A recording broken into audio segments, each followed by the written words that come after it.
Hello and welcome to today's February 1st daily news report, as well as ongoing stimulus package information video. If you're a subscribed member of my community, then welcome back. On this channel, I keep you in the loop on what's really going on in Washington, D.C. with President Biden, his stimulus package, the U.S. economy, money, investing, and much, much more. Okay, before I jump into today's update, I wanted to let you know that a few amazing video sponsors have come forward to help Casey and I do another giveaway in the month of February. 10 lucky winners are going to win $500 in cash with no restrictions at all on how you spend or use that money. We're just so grateful for these sponsors and excited to be able to give that money away. All right, now I'll leave a link below and you can sign up each day. It only takes about 20 seconds and you'll know your entry was accepted if you're shifted to a YouTube video or to an article. That's the trigger that says your entry went through.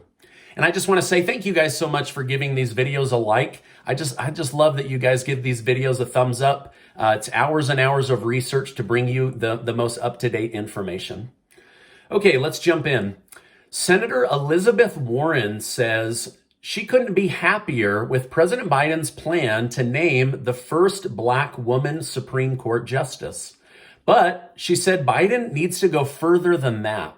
Warren says it's time to expand the Supreme Court, or in other words, to pack the court. She wants Biden to pick 4 more liberal judges and bring the number to 13 justices on the Supreme Court bench. She said, this isn't so liberal Democrats instantly give themselves a large majority in a bigger Supreme Court, but so that there are 13 judges weighing in on important matters. Although the byproduct would be, there would be a lot more liberal judges on the bench than conservative judges. So she is saying it's time to pack the court and raise the number to 13. However, retiring Supreme Court Justice Stephen Breyer said, this is a bad idea. The Supreme Court is supposed to stay out of politics and let the law rule the court. This would give the perception of politicians in robes. So even a Democrat liberal justice is saying, do not expand the court. It would put off the wrong perception. Truckers on the U.S.-Canadian border have now blocked the border in order to get their message across even louder to Prime Minister Justin Trudeau that they don't want to be vaccinated. A new poll actually shows that a majority of Canadians are in favor of ending the heavy-handed COVID mandates, but worry that Trudeau is becoming drunk with power, according to several news sites. To give you an idea, Prime Minister Trudeau will have to defend his seat here in the near future. He raised $3.7 million over the second half of 2021 in order to run his campaign. These same truckers raised $10 million in 1 week. So it seems that Canadians might be having a different desire for the future of the country than the prime minister. But this is an ongoing story and one that is kind of interesting. I mean, I'm really hoping it doesn't goof up the supply chain more than it already is. Now, the government in Canada is actually trying to seize that $10 million from the truckers, or at least block it from being used. And so the government is now interfering with the free market and the will of the people. So anyway, again, an ongoing story. Trudeau went as far as to call these truckers racists and said that they were stealing food from the homeless. Then this turned out to not be true, and so now he's getting significant pushback. Regarding the Build Back Better stimulus package, 23 Democrat lawmakers sent a letter to President Joe Biden last night. In the letter, they told the president they are open to negotiating all areas of the stimulus package. They are open to reducing all areas of the stimulus package, except for one area. They say they refuse to bend on the $555 billion for climate change, and they don't want President Biden to bend either. Here's just one section of the letter from the 23 Democrat lawmakers. The $555 billion in climate investment that passed in the House of Representatives as part of the Build Back Better Act will help our nation meet the test of cutting climate pollution in half by 2030, a goal that you set and that science and justice require. As the deadly and devastating consequences of the climate crisis made clear throughout 2021, the time for transformational climate action is right now. We urge you in the strongest possible terms to move swiftly to finalize the most comprehensive legislation that can pass the Senate and get this historic progress to your desk for your signature in the coming weeks. This is when I wish Congress would separate the climate section with the $555 billion from the social spending package or the stimulus package sections. I've been saying since September of last year that this bill was more and more looking like a green energy bill disguised as a social spending bill or a stimulus bill. Now these 23 lawmakers say they're willing to reduce help to the people. They're saying they're willing to give less money to the children. They say they're willing to reduce help with daycare and free pre-kindergarten. Just don't lower the $555 billion for climate change by 1 penny.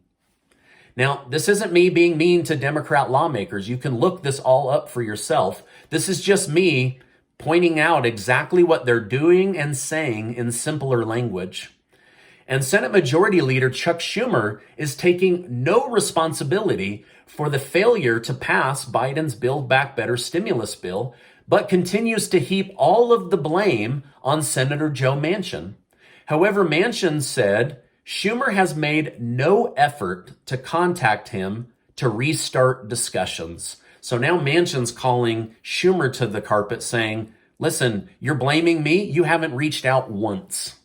Instead, Schumer is saying Manchin has been romanced away by Republican donors for seeing him as brave. Manchin has raised a record amount of money from moderate Democrats as well as conservative Republicans. Now, according to Manchin, he is ready to meet or speak and has already spoken to many other Democrat colleagues, but Schumer is not one of them. So Schumer is not reaching out at all. And Manchin said, hey, I'm already having conversations. Where are you? So from everything I've read, I think Senator Manchin is open to passing a stimulus bill. I really do. However, it's become obvious he's not open to passing Pelosi's stimulus bill. So that's where they need to get together and start these conversations. And it sounds like it has, but it's kind of closed door, right? It's behind the scenes going on. But this was new to me. I didn't realize that Chuck Schumer and Joe Manchin aren't speaking. So that's going to make it a little bit harder to get something through.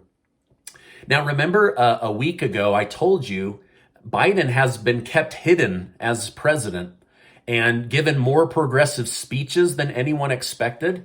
And his movements and actions have also been more progressive, even though he considers or touts himself as a moderate Democrat. And we learned that all of this has been happening because of White House Chief of Staff Ron Klain. Well, it's now come out that Ron Klain is the one that leaked Supreme Court Justice Stephen Breyer thinking about retiring. Justice Breyer wasn't fully committed and had no plans to publicly discuss this for months. Well, according to an expose in the Daily Mail, Ron Klain began leaking this private information out to top Democrat lawmakers, but he would end every conversation by saying, please keep this information private. I believe he knew it would be leaked or the information would spread. Even Democrat Senator Dick Durbin from Illinois said, yeah, Klain called me and told me this and then begged me to keep it private.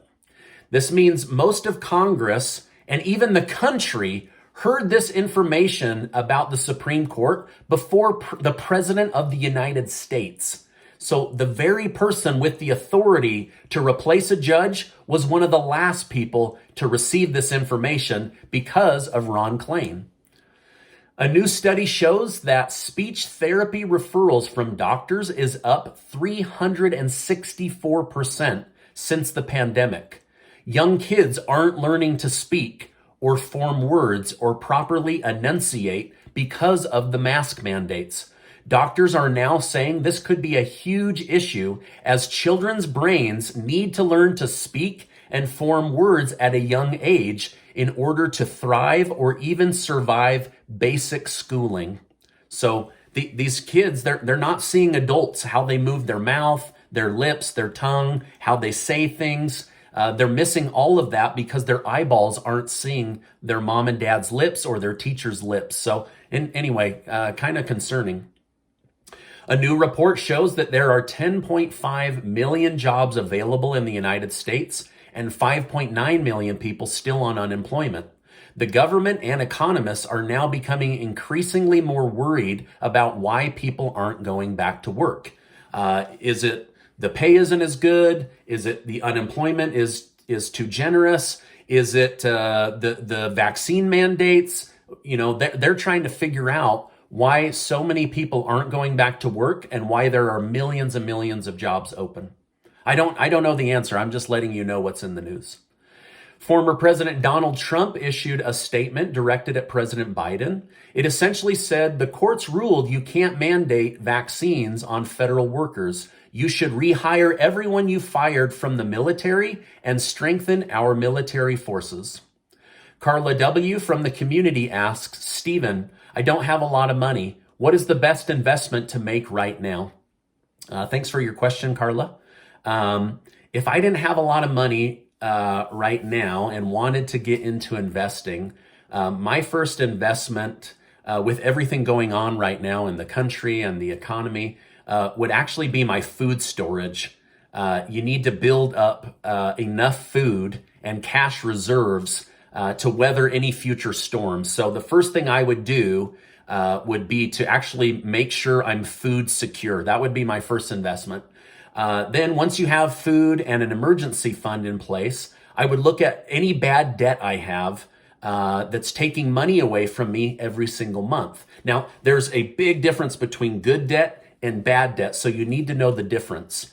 And once you are done with your bad debt, and the stock market is less volatile, then I would look into index funds. And I'll do a video here in the future, a standalone video about my favorite index fund and where I have my own money very, very soon. But this is where I would start based on your question and very limited information about you and your life. But I hope that helps answer your question and maybe anyone else that had a similar question in the community.